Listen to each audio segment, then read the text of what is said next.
আহা, আজ অনেক দেরি হয়ে গেল। ঘটা ঘটা রে, গোপাল আসছে। কই কই দেখি দেখি, আমায় একবার দে দূরবীনটা। ওই যে ও এদিকে আসছে, এই তোরা লুকিয়ে পড় লুকিয়ে পড়, আমিও জিনিসটা ওর টাকে ফেলি। মাথার উপরে রোদ মাথা ফাটাচ্ছে, আর ঘামে সারা গা চিড়মিড় করছে। উফ, বাপরে বাপ! এরে, এটা কি হলো? ওপর থেকে কে ফেললো?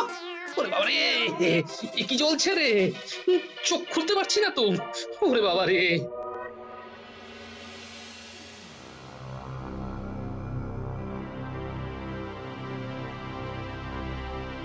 কি হলো? এত বেলা হয়ে গেল, গোপাল তো এখনো এলো না। এদিকে একটা বিশেষ আলোচনা আছে, সাহেবরা ঘাঁটি গেড়েছে, তাই সবাইকে নিয়ে একটা আলোচনায় বসতে হবে। দেরি করে রাজসভায় আসাটা ও মোটামুটি রপ্ত করে নিয়েছে। আর একটু দেখে না হয় গোপালের বাড়ি পেয়াদা পাঠাবো, নিশ্চয়ই কোনো বিপদ হয়েছে। কি হয়েছে গোপাল দাদা, তোমার এই অবস্থা কি করে? আগে আমার চোখে জলের ছিটে দাও, আমার চোখ খুব জ্বলছে। দাঁড়াও দাঁড়াও, ওই তো সামনের ইদারা থেকে আমি জল নিয়ে আসছি, তুমি একটু ধৈর্য ধরে দাঁড়াও। না, আর অপেক্ষা করাটা ঠিক নয়। কি বলো মন্ত্রী? মানে গোপালের কি হলো সেটা তো জানতে হবে নাকি? মহারাজ, আমরা বোধহয় গোপালকে একটু বেশি গুরুত্ব দিচ্ছি। না না না না, গোপালের অনেক অবদান আছে। কত বিপদ থেকে গোপাল নিজের বুদ্ধি দিয়ে রক্ষা করেছে, সেই সব তুমি ভুলে গেছো। কিন্তু আমি তো মনে রেখেছি। কি আমি কি ঠিক বলছি? মহারাজ, এইবার আপনারও ব্যবস্থা করব। গোপালের বুদ্ধিও এবার আপনাকে বাঁচাতে পারবে না। প্রহরী, গোপালের বাড়ি গিয়ে খবর নিয়ে এসো, আমি কিন্তু খুব চিন্তিত। চিন্তা নেই মহারাজ, আমি এসে গেছি। কি গো গোপাল, তোমার এই অবস্থা কে করলো? আমি রাজপ্রাসাদের বাইরে গিয়ে গোপাল দাদাকে এই অবস্থায় দেখতে পাই। এত বড় স্পর্ধাকার যে আমার সভাসদকে এই রকম ভাবে হেনস্থা করেছে। মহারাজ, এ একেবারে ওই ভীতু কাপুরুষ দুপে শাখা মৃগের কাজ মহারাজ। দুপে শাখা মৃগ, সেটা আবার কি? শাখামৃগ হলো বানর, আর দুপে শাখামৃগ হলো মানুষ। হ্যাঁ, ধরা পড়লেই শুলে চড়াবো। কি মন্ত্রী? হ্যাঁ মহারাজ, ওদের শুলে চড়ানোই উচিত। যা বলবেন সেটা ভেবে বলবেন মন্ত্রী মশাই। কেন? এতে ভাবার কি আছে? না, একটু মনে করিয়ে দিলাম এই আর কি। তা মহারাজ, আজ আমি বাড়ি যাই, এই ফতুয়াটার গায়ে রাখতে পারছি না মহারাজ। হ্যাঁ হ্যাঁ, তুমি ঘরে যাও, তুমি ভালো করে স্নান করে আগে পরিষ্কার হও। আমার পেয়াদা তোমার জন্য একটা নতুন ফতুয়া আর ধুতি নিয়ে যাচ্ছে। অনেক ধন্যবাদ মহারাজ।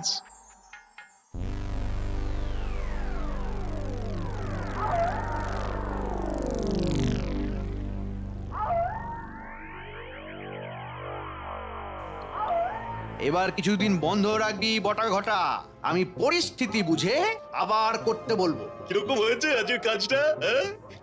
আজ তো গোপালের পাগল পাগল অবস্থা। ওর অবস্থা দেখে আমাদের খুব হাসি পেয়েছে। এখন দিন কয়েক একদম চুপ, এবার সলতে পাকানোর কাজটা করতে হবে। চল আমরা এখন সাহেবদের সাথে দেখা করে আসি, চল। সারা রাজ্যে মহারাজের প্রতি অনাস্থা বাড়াতে হবে। তাহলে আমাদের এখন কি কাজ? তোরা এখন হাটে বাজারে যেখানে যাবি মহারাজের নামে বদনাম করবি। ছদ্মবেশে, তোদের যেন কেউ বটার ঘটা বলে চিনতে না পারে। এটা কি কখনো ঘটেছে? আর কখনো ঘটবেও না। চলো আমরা সাহেবের কাছ থেকে ঘুরে আসি। ঠিক বলেছো, আমরা সাহেবদের ওখান থেকে ঘুরে আসি।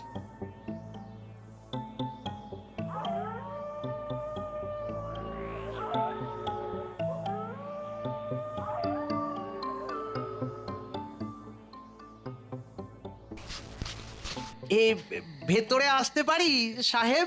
ইংরেজিতে বলুন, এই সাহেব খুশি হবে। শুনে নিন, আমরা কি কামিং স্যার? কামিং স্যার, আমরা কামিং। আমরা তোমাদের যাহা বলিয়াছিলাম তাহা করিয়াছ। আমরা শুরু করে দিয়েছি স্যার, আমাদের কাজ একেবারে fine. These native peoples are bigger. আমাদের ইংরেজিতে প্রশংসা করছে। ঠিক বলেছেন, আমরা বেগার। তোমরা স্বীকার করিলে যে তোমরা বেগার। Good good, very good. Bigger as well as illiterate. Polish man. ওহো, আমাদের কি খাতির করছে। স্যার, আমাদের আর কি কি করতে হবে শুধু বলে দিন। হ্যাঁ, আমাদের রাজা একদম মানে ব্যাড লোক। আমরা সবাই চাই আমাদের কৃষ্ণনগর আবার আগের মতো হয়ে ওঠে, মানে তোমাদের মতো আনফেটফুল আদমি আমাদের খুব দরকার। আমরা অল টাইম সার্চ করি আনফেথফুল মানুষ। তোমাদের খুব সহজে পারচেজ করা যায়। কি ভালো ভালো কথা বলছেন সাহেব, আমার দুই চোখ একেবারে জলে ভরে উঠেছে। আমাদের কাজ তোমরা ঠিক মতো করিয়া দিলেই আমরা খুশি। তুমি রাজ্যের মন্ত্রী আছো, হ্যাঁ? আনফেটফুল মন্ত্রী। ঠিক বলেছেন, আমি আনফেথফুল মন্ত্রী। আপনারা কিরকম আমাকে বিশ্বাস করে নিলেন, কিন্তু কিন্তু মহারাজ আমাকে কিছুতেই বিশ্বাস করে না, করে গোপালকে। গোপাল একদম আনফেথফুল নয়, মহারাজ সেটাই বিশ্বাস করে না। ও গোপাল, আমরা ওনার নাম খুব শুনিয়াছি, খুব ইন্টেলিজেন্ট মানুষ। ইন্টেলিজেন্ট হলো বাজে লোক, বুঝেছি। আমরা ওই ইন্টেলিজেন্ট না কি বললেন? না, আমরা নই, আমরা হচ্ছি আনফেথফুল। আমরা একেবারে আনফেথফুল হয়ে আপনার সেবা করতে চাই। আমাকে রাজা করে দেবেন আর ভগবান আমার মন্ত্রী। আমরা তোমাদের স্লেভ করিয়া রাখিব। ইয়েস। তোমরা ভালো স্লেভ। এখন তোমরা যাও, আমরা এখন রেস্ট নেব। আমরা তোমাদের যা অর্ডার দিয়েছি তোমরা সেটা রাখো। আমরা সব ঠিক করে দেখছি সাহেব। আমাদের এভরিডে সব আপডেট দেবে। এখন যাও, গো।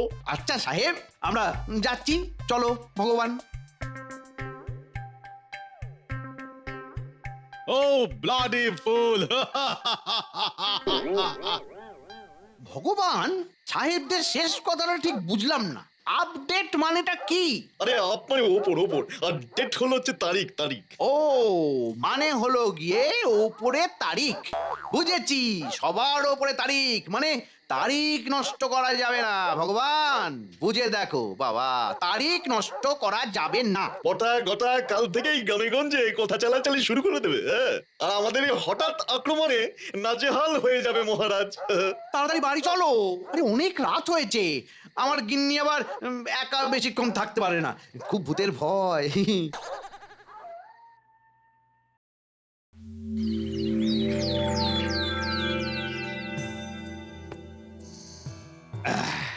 আজ সবাই এসেছে, কিন্তু কারো গায়ে এক ফোঁটা পাঁকও লাগেনি। তার মানে গোপাল, এটা তোমার পেছনে লাগা। বিষয়টাকে লঘু করে দেখা উচিত হবে না মহারাজ। হ্যাঁ, এটাও হতে পারে যে ওই বাঁদরগুলো আজ কারো গায়ে কাদা দেয়নি, তার কারণ আজ কড়া পাহারা আছে। মহারাজের সাথে আমিও একমত। গোপালের তো অনেক শত্রু, সেই শত্রুরই কেউ এই ঘটনা ঘটিয়েছে। আমার তো সবচেয়ে বড় শত্রু আপনি। তাহলে কি এটাই বলবো যে আপনি আপনার দলকে কাজে লাগিয়েছেন মন্ত্রী মশাই? আমার তোমার মাথায় পাঁক ঢালতে বয়েই গেছে। আমি তো বলিনি মন্ত্রী মশাই যে আপনি করেছেন। আমার কাছে তো প্রমাণ নেই, কিছু নেই। আমি কেন এই ধরনের অপ্রাসঙ্গিক কথা বলবো বলুন? মন্ত্রী, তুমি চুপ করো তো। আমরা কিন্তু আমাদের বিষয় থেকে বেরিয়ে যাচ্ছি। কাল যে আলোচনাটা হয়নি, আজ কিন্তু সেটা করতেই হবে, বুঝলে গোপাল? সাহেবরা ছাউনি বানিয়ে আমাদের সীমান্তের ধারে অবস্থান করছে। মহারাজ, আপনাকে কি কিছু জানিয়েছে ওই সাহেবরা? না, এখনো কিছু জানায়নি। আপনাকে কিছু জানাবে না মহারাজ, যা জানাবার আমি জেনে গেছি। এখন শুধু ওপরে তারিখ। মন্ত্রী মশাই খুব চিন্তিত দেখছি। চিন্তা তো একটা আছেই, সাহেব বলে কথা। আচ্ছা মন্ত্রী মশাই, আপনি কি ভাবেন বলুন তো? আমরা কি সবাই ওই হাতে চুড়ি পরে বসে থাকি আর কি? আমাদের সেনাপতির শক্তির ওপর আমার দারুণ ভরসা। ধন্যবাদ মহারাজ, আর একজনের উপরও আমার খুব ভরসা আছে। কার উপর? কার কথা বলছো তুমি? আমাদের গোপালের বুদ্ধির ওপর মহারাজ। একদম শতকরা 100% খাঁটি কথা বলেছো। খুব যে গোপালের প্রশংসা হচ্ছে। টেকোর বুদ্ধি এবার কোনো কাজে লাগবে না। আর সেনাপতি, তুমি সাহেবদের সাথে লড়বে? শুনলেও হাসি পায়। আমাদের যুদ্ধ যেমন করেই হোক আটকাতে হবে। কেন গোপাল? এই তো সেনাপতি কত কি বললো। সেনাপতির ওপর তোমার ভরসা ভালো নেই, তাই তো? ওটা আপনার ভাবনা, আমার ভাবনা অন্য। আমাদের সেনাপতি বীর, সেনাপতিকে অসম্মান করার কোনো ইচ্ছেই আমার নেই।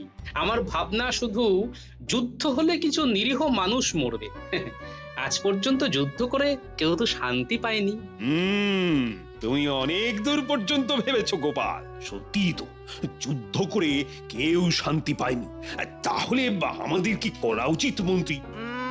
আমার মতে বলে একটু একটু দেখে একটু রয়ে শোয়ে সব কিছু করতে হবে। আমার মতে মহারাজ দূত পাঠিয়ে সাহেবদেরকে বলা যে আমাদের রাজ্যের সীমানায় এই বেআইনি ছাউনি সরিয়ে নিতে হবে। আমি সহমত। আমাদের রাজ্যে ওরা কিছুতেই থাকতে পারবে না। ওদের কি প্রয়োজন সেটা আমাদের মহারাজকে জানাতে হবে। কি দরকার গদির ওপর বিষ ফোঁড়া করার? বেশ তো আছি আমরা। মন্ত্রীমশাই, আমার তো মনে হচ্ছে আপনি এখন থেকেই ভয়ে একদম আমসি হয়ে গেছেন। ভয় কেন? আপনি কি সাহেবদের খান না পড়েন? মহারাজ, আপনি কিন্তু এক্ষুনি দূত পাঠান, বেশ কড়া ভাষায় লিখুন। তাহলে সর্বসম্মতিতে আমি সাহেবদের কাছে কৈফিয়ত চাইছি।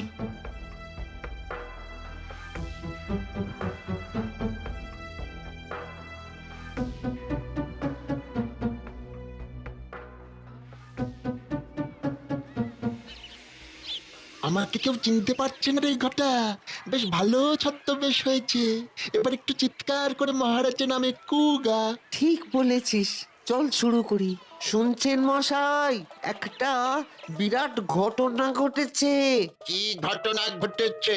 প্রজারা সব খেপে গেছে। কৃষ্ণনগরের মহারাজকে সামনে না পেয়ে তাদের সভাসদদের পাঁক ছুঁড়ে মারছে। সে কি? এ খবরটা তো পাইনি। কাকে মেরেছে? আগে মেরেছে ওই মহারাজের প্রিয় গোপালকে। গোপাল ভাঁড়কে পাক মেরেছে? সে কি? এই তোমরা কি সব বলছো? আমাদের গোপাল দাদাকে পাক মেরেছে? তোমরা মিথ্যে কথা বলছো। গোপাল দাদাকে প্রজারা সবাই খুব ভালোবাসে। আচ্ছা, আমার মিথ্যে কথা বলে কি লাভ? ভালো করে খবর নাও, গোপালকে পাক মাখিয়েছে কিনা। আরে গোপাল ভাঁড়কে পাক ছুঁড়েছে, কিছু কি জানো? কেন আবার প্রজাটা বিদ্রোহ শুরু করেছে? শুধু গোপাল না, সভাসদদের সবাইকে পাক ছুঁড়েছে।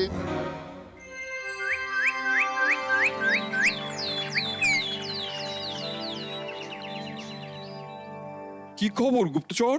জাহাপনা, আমার কাছে খবর আছে। কৃষ্ণনগরে মহারাজের উপর প্রজা অসন্তোষ বাড়ছে। প্রজারা মহারাজকে আর সহ্য করতে পারছে না। বলো কি গুপ্তচর? এটা সাহেবদের চাল নয় তো? শুনেছি ওরা কৃষ্ণনগরে ঘাঁটি গেড়েছে। হতে পারে। শোনো গুপ্তচর, তুমি কৃষ্ণনগরে পড়ে থাকো আর আমাকে সব খবর জানিও। চিন্তায় পড়ে গেলাম, কাল আমার দূতকে পাঠাবো।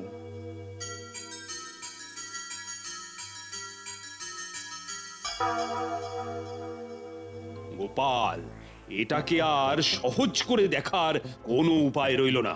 মন্ত্রী ছাড়া সবার মুখে পাঁক মারা হয়েছে। মন্ত্রীমশাইকে এখনো কেউ পাক দিয়ে মারেনি। একটা বিষয় দেখেছেন মহারাজ? কি বিষয় গোপাল? দেখুন মহারাজ, আমাদের সবার গায়ে পাক লাগলো, কিন্তু মন্ত্রীমশাই ঠিক ফুলবাবুটি সেজে রইলেন। তবে কি মন্ত্রীমশাই পাকাল মাছ মহারাজ? কি বলতে চাইছো গোপাল? মন্ত্রী মশাই পাঁকাল মাছ বলেছে। দেখো গোপাল, সবাই গায়ে পাঁখ মাখলো, মন্ত্রীর চওড়া কপাল। গোপালের কাজ শুধু হিংসে করা। গোপাল, তোমার হিংসা আর এটাই আমার জয়। থামো, কাজের কথায় আসি। আমার মনে হচ্ছে এই সব কাণ্ড কারখানা ঘটাচ্ছে ওই সাহেবরা। দেখো, আমার পত্রের কোনো জবাব দেয়নি। তাহলে এখন কি করা উচিত? গোপাল, তোমার কি মত? আমার মত তো আজ রাতে সাহেবের ডেরায় হানা দেবার, কিন্তু এখন বলবো না। এই পুরো বিষয় নিয়ে অনেক গোলমাল আছে। আমাকে একটু ভাবতে সময় দিন মহারাজ। সমস্যায় পড়েছে গোপাল, আর বেশি দিন ফেলে রাখলে চলবে না। আজ রাতেই কিছু একটা করতে হবে। হ্যাঁ,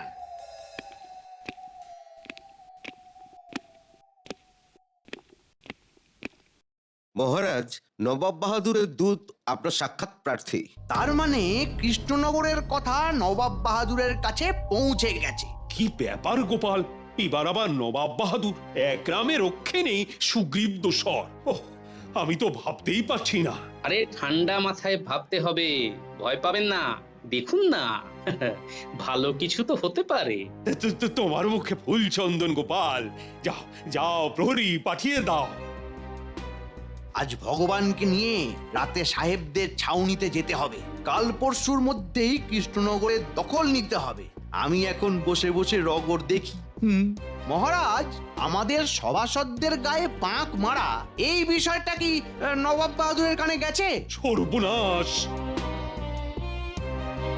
বলো বলো দূত, কি সংবাদ পাঠিয়েছে নবাব বাহাদুর? মহারাজ, নবাব বাহাদুরের কাছে খবর গেছে যে আপনার রাজ্যে প্রজাবিদ্রোহ শুরু হয়েছে। আমার রাজ্যে প্রজাবিদ্রোহ? কই, আমার কাছে তার তো কোনো খবর নেই। আপনার সভাসদদের কে বা কারা পাক ছিটিয়ে তাদের অপমান করেছে। এই তো মহারাজ পাকে পড়েছে। নবাব বাহাদুর খুব চিন্তিত কৃষ্ণনগর নিয়ে। উনি আপনার জবাবের অপেক্ষায় থাকবেন। আমি কাল সকালে তোমাকে উত্তর দেব। এখন তুমি বিশ্রাম নাও, আমি এখন একটু আলোচনা করব।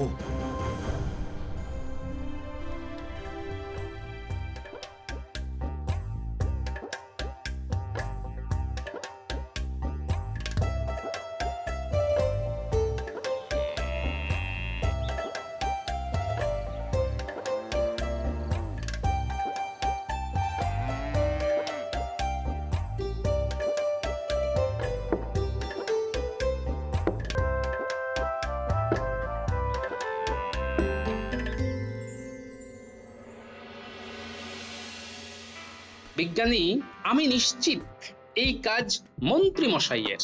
হাতে শুধু প্রমাণ দরকার বিজ্ঞানী, প্রমাণ। কি গো, তুমি কি কিছু বলতে চাও? গোপাল দাদা, সেদিন বাজারে দুটো লোক মহারাজ আর তোমাদের নামে খুব বাজে বাজে কথা বলতে বলতে যাচ্ছিল।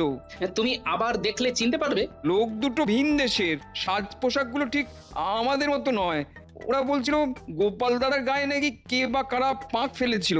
বিষয়টা অনেক দূর পর্যন্ত গড়িয়েছে। গোপাল, কিছু একটা করতেই হবে। গোপাল, তোমার বুদ্ধি ও আমার সেনাদের শক্তি এই বিপদ থেকে আমাদের উদ্ধার করবেই। জয় আমাদের হবেই। পুটির বাবা, তুমি বাড়ি যাও, গিয়ে আমার বানর সেনাকে আমার বাড়িতে আসতে বলো। আমি একটা কাজ সেরে ওদের সাথে কথা বলবো, কেমন? কোথায় চললে গোপাল? মহারাজের কাছে। আচ্ছা, আমরা এখন কি করব? তোমরা সবাই আমার বাড়িতে অপেক্ষা করো, আমি মহারাজের সাথে কয়েকটা কথা বলেই দেখা করব। ঠিক আছে।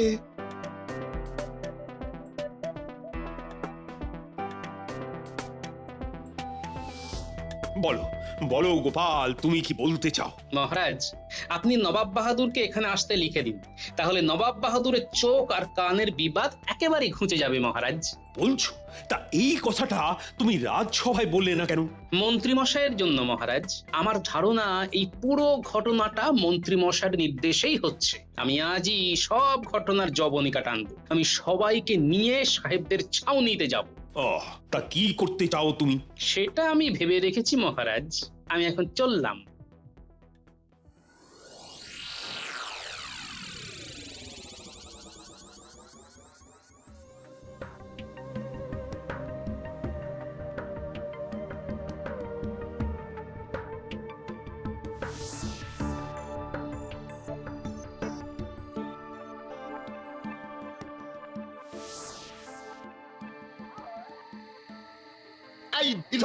এই আসছি সাহেব, আমাদের কাজ এখন পুরো গুছিয়ে এনেছি।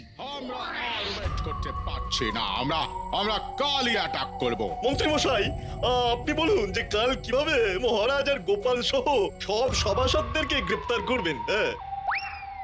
কাল আমাদের সবাইকে গ্রেপ্তার করবে? কি সেনাপতি? কে কাকে গ্রেপ্তার করে? আমাদের ওষুধে কি হয় আগে দেখো।